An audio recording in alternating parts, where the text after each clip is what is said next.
Hello and welcome to another episode of Reasonably Shady. I am Gizellebryant. You didn't say that right. Okay, say it again. So, hi and welcome to another episode of Reasonably Shady. I am Gizellebryant and we're going to do that one more time because Robyn's mint fell out of her mouth. My bad. Okay. Hi. Welcome to another. Okay, I just got cut off. Did I get cut off? Okay, no, everything's No, fine. you're good. Okay. Hi. Welcome to this. What's up? Okay. Hello. Pause. Okay. And start again so I can cut What was it the first out. thing I said? Welcome Well, okay. to another episode. Okay. Of Reasonably Shady. Welcome to another episode of Reasonably Shady. I am Gizellebryant. What's up? What's up? And this is Robyn Dixon. Thank you once again for being here with us. Yes, we've been rocking and rolling We in these have. Reasonably Shady streets. We sure have. And this has been so fun because everyone is giving us so much great feedback, Yes. which is just giving us so much more motivation to keep it going. Yes. And I'm loving the feedback, so keep it going, people. All right. So, first and foremost, we always give our Reasonably Shady moment of the week. Robyn, I had a big one. Oh, what is it? I can't wait. What happened? Okay, so to know me is to know that I hate the dentist. Like, hate the dentist. I know your father was a dentist. Yes. And, so you were around drilling, I guess. You were around ice picking, water teeth picking. Oh, yeah, all that. Yeah, all that stuff. Okay, so the drill and just the thought of going to the dentist sends me into major anxiety. Okay. I dream about it the night before. I have nightmares about it the night before, and I wake up like, oh my God, I don't want to go. Okay. So by the time I get there, my dentist, Marcus Tappan, he's been with me for like 25 years. Oh, yes. fantastic. Okay. So he knows my crazy. Right. Like, he knows that Gizelle cannot stand the sight of him. Okay. But I love him now. But he probably, like most of his patients are probably like that. Yeah. So I had to get a filling redone because it was old. Okay. And he was like, I'm just going to give you gas. Damn, for a filling? You needed gas for a filling? What does that mean, Robyn? Robyn, as soon as he turns on the drill, zzz, at that moment, I'm like... He said, I'm not dealing with you today. That's what he said. Yeah, so he's like, Gizelle, from the jump, I'm giving you the gas. Okay. So gas is amazing. I just want everyone to know it's amazing. So he gave it to me, and then like you can kind of control it. You can tell him if you want more, or you can kind of say, okay, I have enough. So cut it off. Okay. So I was like high as a kite. This was like amazing. You felt really good. I felt like good about myself. I felt like I could fly. I felt like I was just like hovering over the entire earth. Oh my God. And it was fantastic. How much did you ask him for? Goodness. They don't give you those pieces of information. They Okay. just like put it on your nose and you keep it moving. All right, so this is actually, the shady moment is, I didn't want to go to the dentist and I hate him, Marcus Tappan, but I love you. Right. The reasonable moment is, I love the gas. So if you ever go, get the gas, even when you don't need it. Even when you don't need it, just ask for gas. So, my father, yes, was a dentist. Yes. And because he was a dentist and he would have so many patients like you that were so scared, Yeah. anytime, like when I went to get my wisdom teeth done, he was like, you better not wince, you better not whine, you better not cry. Because now he's punking you into submission. Oh my God, he was like... Because you all patients when they're, screaming and stuff, they make our job so much harder. So you better go in there and I don't want to hear you cry. I'm like, okay. So yeah, I literally went and got, wisdom teeth. When people get their wisdom teeth out, they usually go to sleep. Yes. But my father he doesn't really like, you going under for no reason. So he's like, you're not going under and you better not cry. You better not complain. Thank God my father wasn't a dentist. Okay, let me just say that. Yes. So when I go to the dentist, I'm like, I tough it out. I'm a soldier. You're a soldier. Okay, I'm a big punk, but I'm high as a kite. Right. Woo, that thing is good. Woo. So my shady moment, there's nothing reasonable about this, goes to CVS. Ooh, what happened at CVS? They need to get their inventory management system corrected. Uh-oh. Or just throw it in the trash because... So Carter got a whole bunch of mosquito bites. Uh-huh. And there was this afterbite product that I wanted to get for him that worked for me, that a friend had. I had a bunch of mosquito bites. You rub it on your mosquito bite and you don't feel it anymore. So I was like, oh my gosh, like let me go get him this afterbite product. So I went to CVS. I typed in Afterbite. They had the product. Right. I put in my zip code to see what stores had it. So it was like, okay, this store has it. This store, this Okay. store. Okay. I went to 3 stores that had it on the website. It was in stock at these 3 stores. None of them had it. No. And even to the point where the third store I went to, so the second store sent me to the third store because they're like, oh yeah, they put into they have 3. I'm like, okay. I go to the third store. Right. They do not have this product. So I literally spent over an hour and a half driving around. That's insane. To 3 different CVS's for a product that's on their website that says it's in stock in those stores. And yeah. CVS, do better. Do better. Yes. And y'all's inventory system is trash. But right, just throw it away. Like, don't even, like, because I think the problem is, people steal. Who's stealing a mosquito bite product? But anyway. But what does stealing have to do with it? Because then their inventory system is not updated. Oh, you know what I mean? Out here in these streets. Right. Okay. But it's like, just say you don't have it. Just don't even provide an inventory system. There's that. And shorten the damn receipts. Why is the receipt so long? I just don't understand. It just keep printing and keep printing. You don't use your coupons. I don't use my coupons. There's coupons on there. Oh, okay. I don't use my coupons. Maybe I need to, so I can save $2. I don't use them Okay. Robyn lied. All right, but speaking of kind of like money, right? Mm-hmm. So I went out with my girlfriend the other day, and we went to a place where you go up to the counter. Mm-hmm. And you order your food, and then you get a little number, and you put it at your table, and they bring you your food. Okay.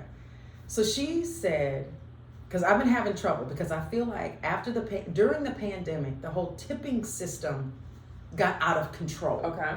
So she says, Gizelle, I need rules and regulations. So if it's a place like this, like you walk up, you order your food, you sit down, there's not a lot of service, she gives 10%. Okay.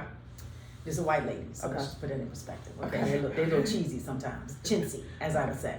So, but she said, if I go to a restaurant and I get full service, then I give 20%. Okay. But she said, if I just go buy something, I'm not tipping. I'm like, well, you don't have to tip if you just going to buy, some toothpaste. Right.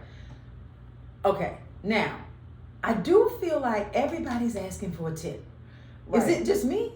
No, right. So it's like when it's a store, like, okay, a sandwich place. Right. And now they have those registers or point of sale systems that, like, you swipe your card and they turn the screen to you. Yes. And it's like, and it shows the tip, like, do you want to tip? And it's like, you feel like, wait, I'm supposed to tip here? This is like Starbucks or something. You know what I mean? Like, but you did nothing but give me my sandwich. Right. So it is like, okay, when should you tip and when should you not? Right. And like, when is it okay to not tip? Or, okay, so, right, like if it's just a carry out place. Right. Like you have to, I feel like service me and I will tip you well. Right. But if there's no service involved, why am I tipping you? Right. But even, okay, so we don't tip at McDonald's or Chick-fil-A. Right. Why are we tipping at a sandwich spot? I don't know, but guess what? I need some rules and regulations with this damn tipping, because the tipping situation has tipped over. Right. No, it's too much. It's like, it's all, I mean, I do try to, if I see that little screen, it's like, do you want to tip? You know, and I'll be like, okay, I'll probably give 10%. Oh, the 10, you give the lowest. Yeah. Okay, or you can custom. If they're not, like, if it's carry out, or if they're not, if they're not really like servicing me. Right. But then if I'm like sitting down and they're waiting on me, then I'll give 20%. You give 20, or do you give 18?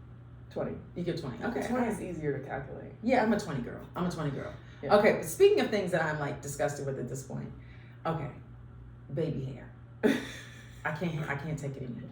Because you don't have any. I don't have any baby hair, right? I don't. Like, I'm of the generation where we like cut our baby hair off, right? So I don't have any baby, but it's not even, I don't care if I don't have baby hair. I'm sick of looking at baby hair that's twirled around your forehead. Right. And it's I'm confused. Right. People, it's like you can put a weave in your hair, now you can put baby hair on your head.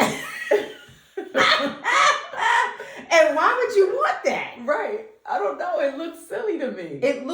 It's distracting. It's distracting. I'm confused. I don't know what's happening. I want to know who actually started this. Like, who made this okay? Like, are we that bored? Are we that bored with, like, just looking like having a regular hairstyle that you have to, like, let me put some baby hair on. Right.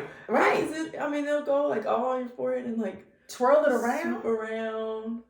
Now, don't laugh at me when one day I show up with some baby hair. I'm gonna talk about you real bad, Robyn. I'm gonna talk about. Now, don't get me wrong. This is clearly for the young people, and young people rock out because y'all are very creative and y'all do all kinds of nonsense that I would never do. Right. But at some point, enough is enough. I mean, I did see recently the other day at the basketball game. What's her name? Keisha Kayor. Yes. Yeah, she had a lot. She had a whole situation. She had a crooked road on her forehead. It was. Now, do you think so? Was that actual? That was like drawn on. It was that her actual hair tattoos. It was baby hair tattoos. Baby hair tattoos. Mm-hmm. So I feel like Or is it weave tattoo? I feel like I saw this product like on Instagram and I thought it was a joke. Oh no, Keisha didn't think it was a joke. She said, "I'm gonna stick that thing on my forehead. Go out in public." It's kind of like I just want people to look at me. Like it's not like I think this is Cardi B's fault. Is she the queen of baby hair nonsense? I don't know. It's Sweetie's the queen. Okay, it's Sweetie. It's all of these young teens. Yeah, that's over our heads. Yeah, I'm too old for this. But anyway, so I'm sick of it. So can we just pull our hair back, please? Can we just? I want to set a petition. Pull your hair back. I want to see everyone's nice, pretty face. Yes. Show me your face. Don't show me twirls on your forehead. I don't want to see twirls now. Oh my gosh. All right. Speaking of people being upset in these streets. By the way, what we're doing right now is talking about these streets. Okay. So, and this is my guy. You know, Deion Sanders is my guy. Oh, he's your guy? He's my. Oh. Newsflash. Not Gizelle and Deion Sanders? No. He's not my guy like that. Oh, okay, my bad. Meaning, I know Deion. Right. Okay. Yes. Right. Okay. He's your homie. He's my homie. He's my homie. Yes. Okay. So, I know he's extra, but he's normally like on the right side of right. Right. Okay. So we all know he's like now a head coach of Jacksonville State, mm-hmm. which is awesome because it's like, that's a black college. And he has decided that that's what he wants to do with his time and his life. And, he's a Hall of Famer. Has he been in the Hall of Fame? Is he a Hall of Famer? Yeah. He's probably. If he's not, he's going to be. Okay. Anyways, it's inevitable. Yeah. So we love Deion. He's coaching a black college and he was press time. And the white man said, "Hey, Deion," started asking a question. Deion said, "I don't think you should refer to me that way because I'm a coach. Mm-hmm. And if it was somebody else, you would say coach." Mm-hmm. And the guy said, "Okay, Deion. Mm-hmm. What?" Deion said, "F you," and where he came from. Mm-hmm. Well, he didn't say that. I'm saying that. Right. And he moved on to the next, as he should. Right. Didn't he leave? Didn't he get up and leave? I think he went to the next press person. I think, or he just left. I don't know, but I'm not mad at him for that. No, because no one would call. Okay, so let's see, who are these great football coaches? Urban Meyer, he coaches something, Ohio State, Florida, I don't know, somewhere. They're not going to, "Hey, Urban." They're going to say Coach or Coach Meyer or Mike just said Coach K. Coach K. Yeah, but you know what? I feel like at Maryland, I feel like a lot of people did call Gary Williams Gary. I think they called him Coach. You think so? Coach G. Coach, it was Gary Williams, right? Yeah. But if you ask for that respect, then it should be given. That's true. Yeah. And especially when Deion's no slouch. Right. And he's doing great things right now. It's like, just call me coach. That's what I am. I've earned it. Right. And I think for professional athletes who are now coaches, and Juan is one of them. Yeah. Part of some of the hurdles they face is actually being taken seriously as a coach. Because people want to look at them like, "Oh, you're just an athlete. You just think that you can be a coach because you're an athlete." Right. So they have to prove themselves. So it's like, no, you need to give me the same respect. Right. Just because you knew me as a player, that doesn't mean that you can't give me the respect as a coach. So yeah. So does everyone call Juan coach? I don't know. Do you role play and become a cheerleader and then you call him coach and then things happen in the bedroom? I'm just asking. The people want to know. All the time. All the time. Yes, Robyn and Juan, coach and cheerleader. Y'all. No, how about I'm the coach and he's the cheerleader? Ooh, no. I'm envisioning him with a skirt. No, the male cheerleader. Okay, the strong one that puts him up in the air. I freaking love this. Okay, the visual. But again, Deion, we love you. You're doing great things and keep doing what you're doing. Coach Prime. Yeah. But with Juan, he makes sure, like, all the time, to not even just for himself, he refers to all of his coaches as coach all the time. Nice. So they all have that, at least amongst his coaching staff. Right. They have that mutual respect. So, they're on the phone all the time, and it's always like, coach. Oh, nice. Okay. Yeah. I like that. So I just think, if it's something that you ingrain in the people around you, then everyone else around you just has no choice but to fall in line. Right. No, I like that. Now LeBron is breaking not breaking news, he's breaking bank accounts these days. Word, the stratosphere. I mean, geez. So he's the first to do what now? Be a billionaire athlete while he's still playing. Oh, that's okay. So who would be close to him? Jordan. Michael Jordan, right? But he didn't. But Michael probably didn't even reach that status until years later because of Jordan Brand. Okay. With Nike. Yeah. Okay. And the salaries in the NBA are just like off the charts now. Off the charts in a good way or a bad way? Oh, in an awesome way. Oh, okay, good. Yeah. Good. So do we know what, like, around about what he was making in the league? Or from the league? Like $40 million this year, just like for 1 year. Like he might get like 1 year $40 million. Lies you tell. I feel like that sounds like I'm making that up, but I really think that's like okay. True. So where is he getting his money from? Up. He's getting his money from what? Movie deals, endorsements, tennis shoes. So Nike. So when he first entered the league, he probably has over like 13 LeBron shoes. Okay. Through Nike. So he's getting a ton of money from Nike. And he has like multiple businesses. Like, right. He's gotten into film and TV production. Love that. He has like a sports agency. Right. Okay. Okay. Just a ton. Yeah. So. And what I love about it is motivation for these young. Okay. Yeah, I was right. His most recent season, he earned $39 million. So LeBron, we just Googled you and Googled what your salary is from the league, and it's listed. Like, how do you feel about that? That's gotta like be weird. He don't care. Yeah, he don't care. He's a billionaire. What? He doesn't care. I mean, all those salaries are pretty much they're listed. Information. Yeah. Pretty much. I don't know where people get this information, but LeBron. We're not going to hear about LeBron going broke. No, you better not. You better not ever go broke. We're not going to hear about that. And what I do love is, again, he's a role model for these young kids coming in the league. Absolutely. And we've all unfortunately seen the horror stories of them blowing their money. Right. So for them to be able to see an existing player parlay the money into a million different things and streams, it's just right. Amazing. And he created jobs for his homeboys, like his boys that were like always around, when he was coming up and in high school. Like they're rich because of LeBron. Like not just because he's like he's not handing money out. He's creating jobs for them, which is like awesome. But it's so cool to see like someone like LeBron who, he could live off of his NBA salary. He could feed a whole village off his NBA salary for years and years and years. Yeah. But he didn't limit himself just to that. Yes. No, I love that. Yeah. But speaking who doesn't have some income on a monthly basis is Dr. Dre.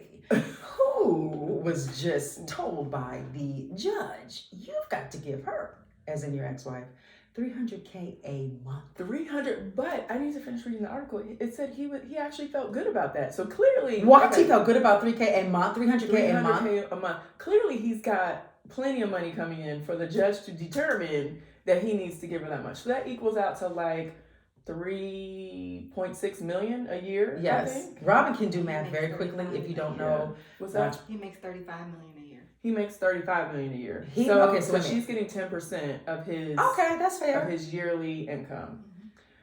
But and he's making He's making $35 million a year from beats, from his music, from a bunch of stuff. Okay, yeah, all right, a bunch of stuff. Yeah, I guess. Yeah, I mean it's crazy. It's like people like that. He's just like moving in silence. Like, but yeah, we know Dr. Dre's getting it right, and we know that. In my mind, I feel like why don't you just write her a big check and be done with it? Because that money can accrue interest in his account. I don't know. Okay, so when I was going through a divorce, there was my lawyer was telling me that there's a law or a mandate or something that states that you have to pay if this is alimony, you have to pay the person in a check or some sort of like a check or bank wire or something. Uh-huh. It's listed because there was a man that used to pay his wife in pennies. And literally, he would drop pennies of however much he owed her at her front door monthly. Oh my God. So that is petty. That is that's the called penny petty. Of petty. That is penny petty. And so, he was mad. They informed me that if I ever got alimony, it would not be in pennies. Okay. Yes, it would be in a form of a check. Okay. That is hilarious. But I'm $300,000 a month though. Yeah, but what if? Okay, so that's state by state. The penny rule is state by state. So what if in LA it's not a mandate and he could give her $300,000 in pennies? Would that be not crazy? That'd be crazy. Yeah, that would be ridiculous. Talk about man. That would be like you had to back up a truck for that. Hell yeah. Yeah, that's crazy. That's crazy. Anyway, I'm just happy she's getting whatever she feels like she deserves. And, let them part in peace. And I'm sure she deserves it. Haven't they been together? Like, she's been with him for 20-something years. Yeah, so she deserves it. Yeah, that's what I say. Yeah, she absolutely. If he's making $35 million, and if she was used to a lifestyle, like, she deserves it. Yeah, 10%. Yeah. She deserves more than that, but like she's getting 10%. Right. So imagine, okay, if he makes $35 million a year, and the judge is like, okay, you're paying her 10%. That's better than him paying her half.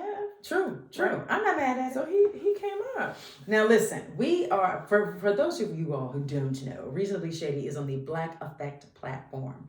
And the person that is all running that platform is Charlamagne Tha God, who we absolutely love. Absolutely. And so he just landed a new late night talk show on Comedy Central. I love it. I absolutely love it. Charlamagne, if you don't know this, I'm funny. Can we get the sound effect? Oh, yeah. Round of applause, sound effect. Yay! So Charlamagne, you said you're funny? Yeah, Reasonably Shady wants to be at some point on Comedy Central. What is it about? Like, okay, so it's on Comedy Central. Yes. So is it going to be centered around comedy? Well, yeah. No? I thought that was a given. I don't know. Okay. I don't know what's going to happen. But it's inked. It's done. The deal is done. So we are very excited about. He's become a really busy man. He's going to be very busy and rich. Right. Ain't nothing. Right. I love seeing our people come up. Do you remember when Khloe Kardashian had a talk show? Yeah, I do. That didn't last very long. It didn't. It was. I didn't feel like it was given the right platform. I think she's a big enough personality that she could handle it. Yeah. But I didn't think the platform was right. I heard that she said it was like a lot more work than she thought it was going to be. Oh yeah. And she just didn't want to work that hard. Yeah, Charlamagne, we don't want you to give up on your talk show until Robyn and I are on. The end. Okay. All right, we're moving on. Okay, so a couple other things I would like to talk about because it's happening in these streets is, we have gone through a lot in the past year and a half with this COVID situation. Mm-hmm. And that Dr. Fauci, he is like, he's probably tired. He didn't have enough. And he was like testifying in front of Congress. Right. So he was being asked crazy ass questions by that Rand Paul. I can't get his name. Rand Paul. I think it's Rand Paul. Uh-huh. And Fauci started moving his neck like a black woman. He started moving his neck to the side. And he said, let me tell you something. So when he started moving his neck, I said, oh shit, Fauci got some black in him. I said, oh my God. So then he started moving his neck and he was like, what you won't do is say, I'm lying. And you ain't even going to imply it. And the person that's lying right now is you. Wait, did he say that? Is that word for word? It's pretty much verbatim. It is pretty much verbatim. Because I love it. Oh, he came for him. So Rand Paul or Paul Rand, whatever his name is, he started like, he started like stuttering, like, and I was like, Fauci, get his ass. Yes. Get him. Get in all of them. Yes. Anyone that is trying to give Fauci pushback on his job is just Listen, a moron. You're an idiot. This man's been doing this for like 40 years. Right. Moron. And like, hello, we're trying to get through this pandemic. We're not trying to have a repeat. No, we're not. No, not at all. I don't even want to get into like the whys. Like, but what is the issue right now? The issue, I believe, was it has to do with the vaccine. With the vaccine, and people continuing to get the vaccine, and I believe that Biden has a task force that's going out to like rural areas, right, to make sure people out in rural areas get the vaccine. I'm not quite sure why Fauci was under the deposition. Well, why does it feel like a certain part of the world is trying, or not world, but a certain part of the country is trying to tell people not to get the vaccine? I don't know what's wrong with these people. Can we all get vaccinated so we can move on? Right. Like, what is behind that? I don't know. I understand the goal, because it's like, okay, don't you know, like, if you're encouraging your people not to get the vaccine, then they might get sick, and then your people will die. Might not be here. So, like, you're not helping your case. I don't understand. I don't understand. And there's new variants, and I think that's also what they were talking about. There's new variants out there, and Fauci's like even more pressed about everybody getting vaccinated. And he is a black woman inside of him, because he started moving his head to the left and to the right. And he said, what you won't do is call me a liar. And I said, okay, yes. I need to look at that clip. Okay, so Robyn, I know we want to talk about Erica Jane a little bit. By the way, Erica Jane is on the Real Housewives of Beverly Hills. We absolutely love her. It's been a lot that has happened on that show. And I'm not up to date, but I know you're up to date. Yes. Okay, so the latest episode, okay, they were like away at like Kyle's mansion somewhere. Okay, right? one of Kyle's mansions. Yes. Okay. And Erica comes late. I guess they had some sort of court deposition. Ooh. And Erica starts like sharing more about what's going on. Okay. And she's pretty much, I mean, she comes in, she's like, you can see that she's just defeated. Like, this whole situation with her husband, being sued for millions of dollars, yes, and pretty much running a Ponzi scheme and not paying his clients the money they're owed. Yes. And now it's like carrying over into her life. It's like totally defeating her. Right. But from what I've read kind of on social media, like people kind of still think that she's lying. That she knew that he was stealing from his clients, and she's just not saying it. Is that what people think? So I think there's like a couple of different things that they think she's lying about. Some people think that she just knew the whole time, all along, in which I don't believe. Like, because like I don't believe that either. Yeah, because she's pretty much painting the picture like, I was just the wife and he was the powerful husband. Like, he didn't allow me into like anything. Right, I believe that. Went on business, and I believe that. And he was very controlling, and she almost makes it seem like she literally like had, outside of the money that like he would give her, like she has no money for her, like of her own. You know what I mean? Like she had no say, no insight on the. I believe that. Yeah, I believe that. Which is like so, like, it's crazy. Like, yeah, no matter how rich your husband is, please just control what's going on. Right. Be aware of the money. Be aware of the bank account. Make sure you have your own stash. Right. Now, I didn't say that to everybody. Right. Exactly. Y'all gonna have a joint account, and then you have your own account. Right. Right. Yeah, you don't need to know about it. Absolutely. Yes. Absolutely. Just stack your money. Absolutely. And my grandmother used to tell me that. Not your grandmother. My grandmother. What's your grandmother's name? Juliet. Juliet was dropping some knowledge. When I was like 10, and I'm like, okay. What'd she say? Have your own money, baby. Robyn, make sure that you have your own money. She was telling me I would be like 10. And I'm like, okay, Juliet was dropping some pearls. Pearls of wisdom. I miss her.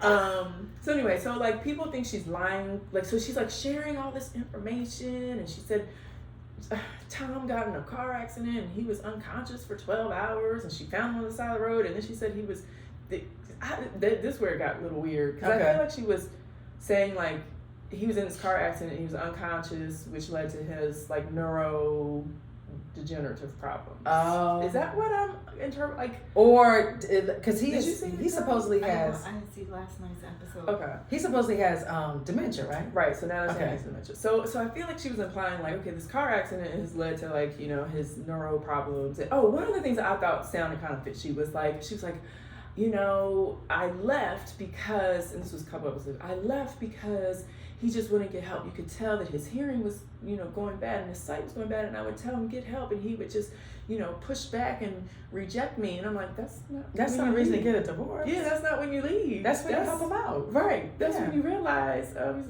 getting a little bit older. So I think people don't really believe the reason for the divorce, like for her leaving. Like, I think people think she's divorcing him because she wants to separate herself financially. Yes. From all this legal mess. Right. That's going down with him. And that's what she should say.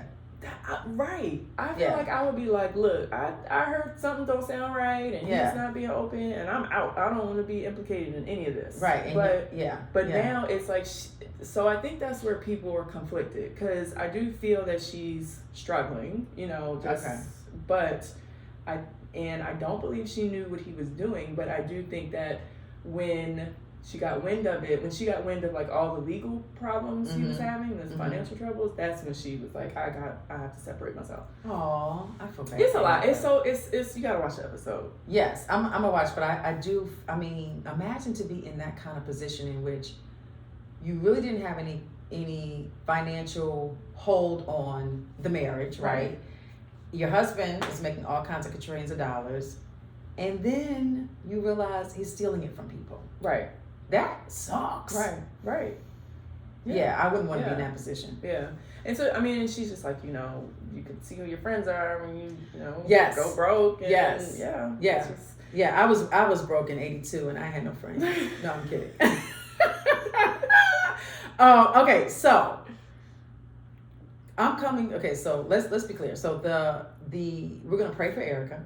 Yes, absolutely. And I do feel like social media is being a little shady. So social media, give her a break. Right. Just give her a break. You know what it is? I think people, because she's so like ice cold kind of, like she's not very emotional. I think people just want to see her like really, they want to feel that she's really genuine. But I just think that's just her. You know what I mean? Like, she's not going to be like, but she's going to like, she has some tears coming down and the mascara running down her face, but she's still, her delivery is very like stoic. Okay. And I think people want to see her just like have a fit and fall out and just, curl up into a ball and cry. Lord. Okay, let me tell you what I was watching the other day, because it struck me. Okay. I was watching Naomi Osaka's Netflix documentary. Okay. It's like a 3 or 4-parter. Oh. Didn't see it. It just came out. Okay. It just came out. And I wanted to get to know all about her because she's intriguing to me. Right. And now we're coming to the title of this episode, which is called Fear is Not Your Friend. Fear is not your friend. No, it's not. Fear is paralyzing. Yes, it is. Okay, so in 2018, and I think I got my years straight. I'm not really good with dates. She was winning everything. Okay. She was beating the shit out of Coco. Like, she brought Coco to tears. Okay. That was the time, I think you remember, that she allowed Coco, she wanted to do the interview afterwards with her. It was very moving. Okay. So they did the post match interview together. Okay. Which normally you don't do. Right. Okay. She was on top of her game. She won the Grand Slam. She was amazing. Okay. Then she said that the fact that she was trying to get there was her motivation. So after she became number one in the world, there was no more motivation for her. So that messed with her head. Okay, so we can all kind of understand that. Yes. Right? Okay. And then she started, and then the whole Black Lives Matter thing started happening, and the world started changing, and we had George Floyd and Breonna Taylor, and we had Trayvon Martin and all these things, and she was like so conflicted about what's going on in this world and was scared, to talk about it. She was scared to give her opinion about how she felt about what's going on in this world. Okay. And that paralyzed her tennis game. Because she didn't feel like she was being herself. Wow. And she wasn't really standing on her own convictions. Okay. So she was getting into matches and losing. Like, they were wiping the floor with her. What? And I was like, girl, get it together. Oh, wow. I'm on episode 3 and I'm talking to her. I'm like, get it together. So I think 2019, 2020, no, it had to be 2019, she was losing. Okay. So she wiped the floor with Coco in 18 and Coco beat her in 19. Oh, wow. Okay. So then she realized, you know what? I can't be scared to speak up. I can't be scared to really talk about, because you have to keep in mind, her mother is Japanese. Right. Her father is Haitian. Yeah. So this whole Black Lives Matter really affects her, and she can really identify with it. Right. So she's like, look at here. We're going to the front of the U.S. Open. I'm going to wear the mask. Okay. You know, with the people's names on it. Do y'all remember that? Yeah, yeah. So she had 7 of them laid out on her bed because it was like 7 people she really wanted to bring light to. So it was like George Floyd, Breonna, Trayvon Martin, 4 others. I can't remember. Okay. And so the commentators and the dumbass press people were all like, so how many masks you got? She was like, I have 7 because there's 7 rounds. Mm-hmm. Oh. And she was like, I want to be able to wear all my masks. Right. I mean, she has to win every round. Okay. So that was her motivation. And she was finally like, I'm stepping out of my fear game. Right. And I am comfortable with how I feel about what's going on in the world. And I'm using my platform to speak on it. Right. And she was killing everybody. She was demolishing people left and right. And I was like, go, Naomi, go. Go, Naomi, go. So then, long story short, she won. Okay. And it was all, and that fear was paralyzing her. Right. So okay. let's be clear, fear is not your friend. Okay. Yeah. So then it made me think of my daughter, Grace. I want y'all to know, Grace is now employed. She's in these streets with a job. What? Yes. What kind of job? What is she doing? She works at the smoothie place down the street. Okay. She works at the yogurt nonsense. Okay. All right. But she's very excited about her job. Okay. So let me tell you how she got her job. So she walked in there one day. We go there all the time. And she was like, she talked to someone. And she was like, oh, this place is so cool. I wonder if I could work here or something. And the lady happened to be the manager. Okay. And the manager gave her card and was like, give me a call. So Grace texted her or something. And then the lady said, you have an interview. So Grace was like, Ma, I got an interview. I said, okay, let's go. So we go to the place for the interview, and that thing didn't want to get out the car. She was like, She was shaking her head like, I can't do this. I was like, Grace, you're going to go in there, and you're going to talk to the lady, and you're going to tell her that you're wonderful. Okay? Right. So I said, okay. So we went over like some stage questions that I've gone through when I was interviewing years ago. And I was like, this is what your answers are, right? So we role played. And I was like, go. And she was like, And I'm having a hard time believing that one of your children. Yes. Oh, she was is nervous and scared to talk to people.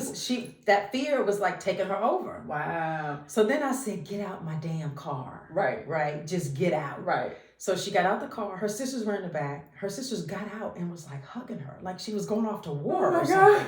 I was like, this is just dramatic and stupid. So she goes in there, and like 10 minutes later, she's texting me talking about she got the job. Oh my God.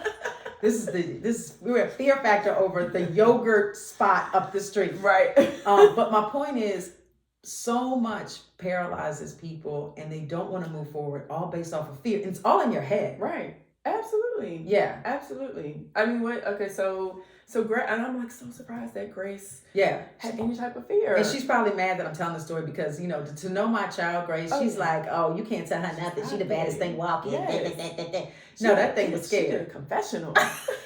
Yes, she's made a debut on the Real Housewives of Potomac. Yes. But there's been so many times, and I can remember when I was starting Potomac season 1. Before we started, I told Jamal, I was like, hey, I'm gonna do this show or whatever. And he was like, Gizelle, I just really, I'm concerned. Mm-hmm. I was like, what's your concern? Mm-hmm. This fool says, I think no one's gonna like you. What? Well, he said it in a nice way, meaning you can't say that in a nice way. Well, he did. He was like, meaning you're beautiful. Right. You have a strong personality that can be taken any kind of way. Okay. So, but that messed with my head, and I thought about it a lot. I did. I didn't talk about it. But I thought about it like in my own private moments. Okay, before I went to bed at night. It didn't stop me from being me because that's just who I am. But it made me feel a sense of fear about doing what I was doing and being me. Right. And I never want to be fearful about just being me. Right. So take that, Jamal. Right. Because people love me. Season 6, and they love me. Right. Everybody loves Not everybody loves me. I get horrible DMs, but some people love me. So it's funny. So I have a mentality where in my head I'm just like, nobody's perfect. Correct. So if I go into this and I, fall flat on my face or I mess up or whatever, then like, so be it. Okay. So I like that. So I never really like let fear paralyze me from like doing something, which is like very weird because I would consider myself an introvert, but when it comes time to like do something in front of people, like I have no problems doing it. Right. But I would say a time when I would feel a little bit uncomfortable. I was doing some like real estate seminars, like speaking, because I was doing real estate investing. Yes. And my real estate mentor would have seminars. When you were flipping houses. Yeah. Okay. Yeah. And he would invite me to speak to the audience. And is this Marcel? Yeah. Marcel's very attractive, guys. It's just FYI.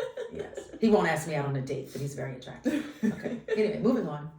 So even though I have the mentality like, okay, if I mess up my speech, I can just be like, oh, I lost my train of thought. Let me start over, whatever. Right. Like I still would sit there like knowing he was about to call me on stage with like butterflies in my stomach and realizing like, okay, I can't turn around now. Like, no, you cannot. It's too late, Or I'll be like, why did I agree to do this? Right. Like, why? I want to go home.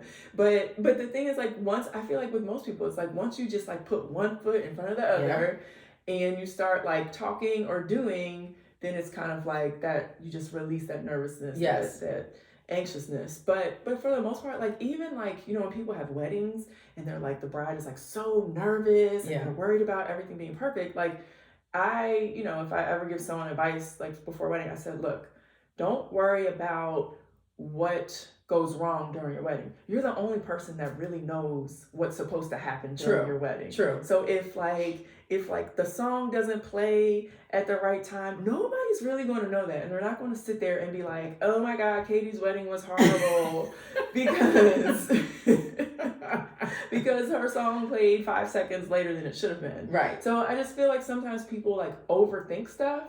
Yes. When really it's like we're all human. We all make mistakes. And I think what makes people more like comfortable and relatable to one another is when they feel like the other people in the room are being human. Yes. When people try to act perfect.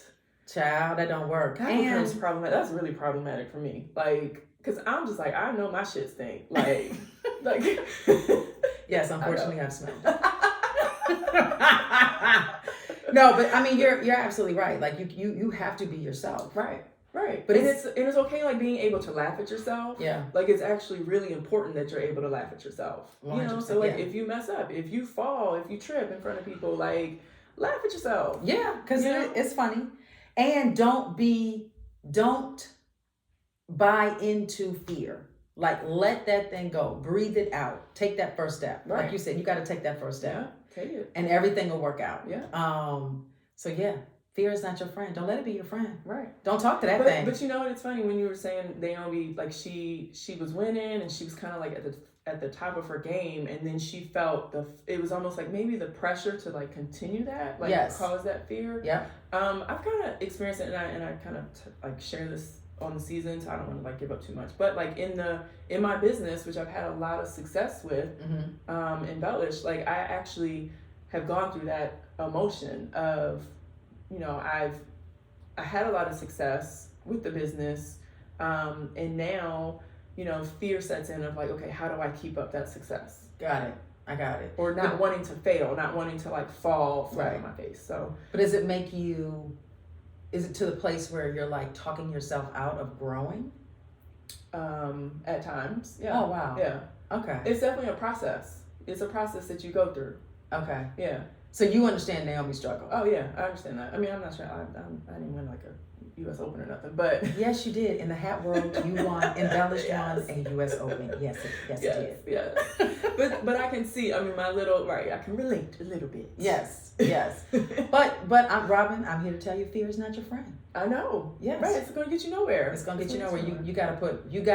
You gotta make it happen, and you have to show that just one foot in front of the other, and you can Right. literally change your life. Right, yeah, because I didn't have the fear of starting the business. It was just once the business, achieved success, it's like the fear set in of like, okay, how do I maintain it and even continue to grow it? Yeah. That's where the fear kind of like started sitting like, oh, and then it's paralyzing. Yes. Yeah. Yes. Stay tuned. Yes, indeed. Yes, indeed.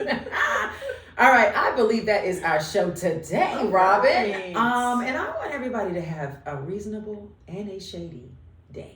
Exactly. And hey, we have an email address. We love your feedback. Yes. Feel free to share with us your reasonably shady moments. Yes. So it's whatsup@reasonablyshady.com. Yep. WHATSUP@reasonablyshady.com. Freaky Fridays is coming. What was? Hold on. Our director of operations is speaking. What did she say? Freaky Fridays is coming. And and on whatsup@reasonablyshady.com. We're having Freaky Friday moments that we're going to be putting out there. So just wait on it. Just wait on it. Love y'all. We absolutely love you. Yes, thank you. Bye.